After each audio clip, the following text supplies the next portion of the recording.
Swastiastu.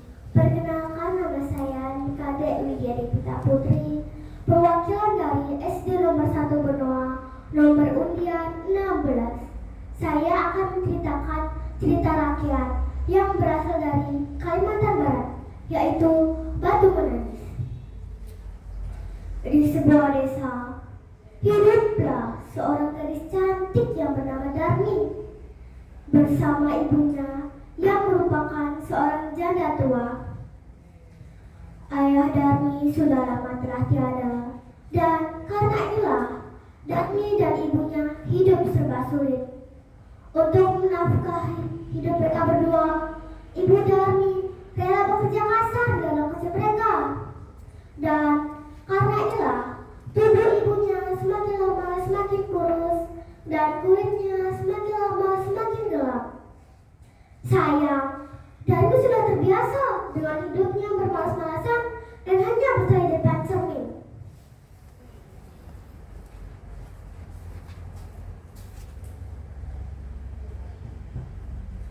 Nak, ayah ikut ibu ke ladang?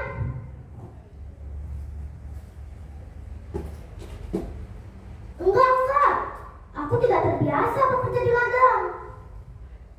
Suatu hari, setelah Darmi selesai mandi, ia pun menuju ke bedak-bedaknya. Ya, sudah habis.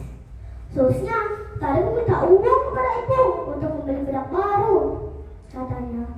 Setelah Darmi pulang dari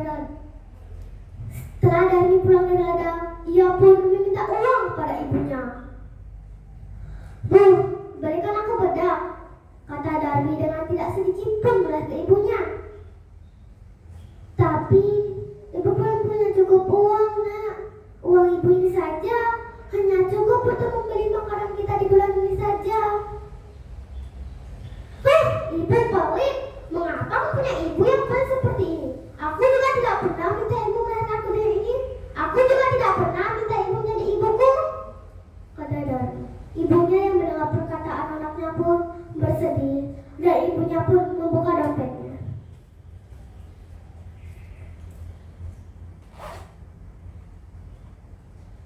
Ya, sisa segini.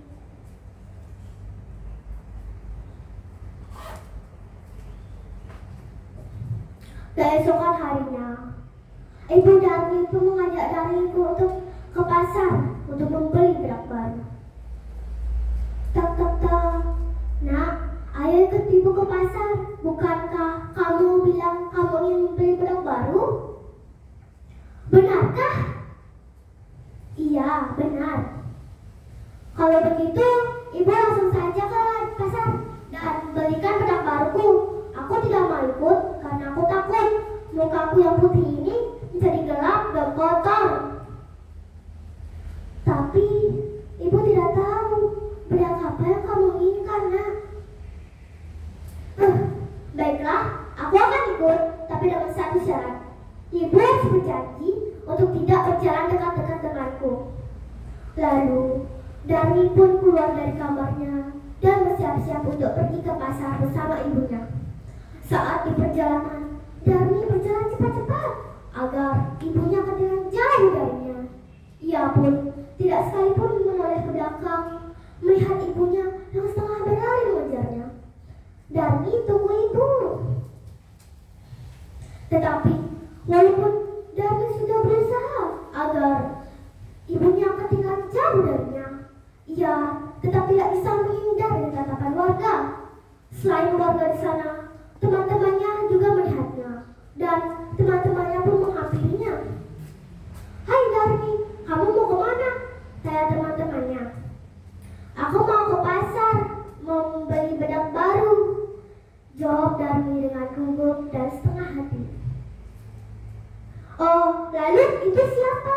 Ibu tua yang berjalan dekat-dekat denganmu, ibumu ya? Bukan, mana mungkin ibu tua belakangku itu ibuku. Lihat saja dari pakaiannya lusuh dan kotor itu, jelas berbeda denganku. Lalu itu siapa? Kayak teman-temannya yang masih heran dengan kelakuan ibu tua yang sekarang sudah ada di belakangnya. Pembantuku, ujar Darmi. Oh, begitu. Ya sudah, selamat berbelanja ya. Teman-temannya pun berlalu. Ibunya yang mendengar perkataan anaknya pun bersedih dan ibunya pun meneteskan air mata.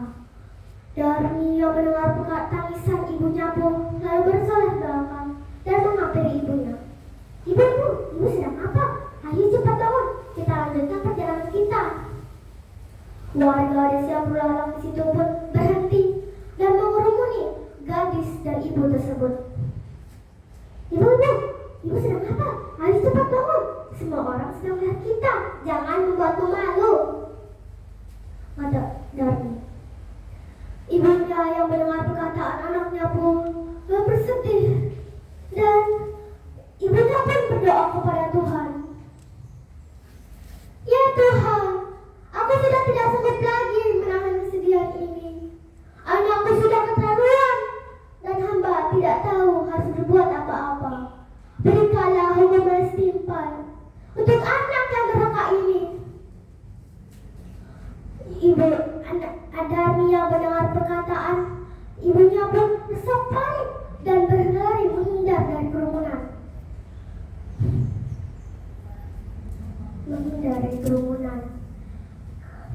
Setelah itu, tubuh Darmi perlahan berubah menjadi batu.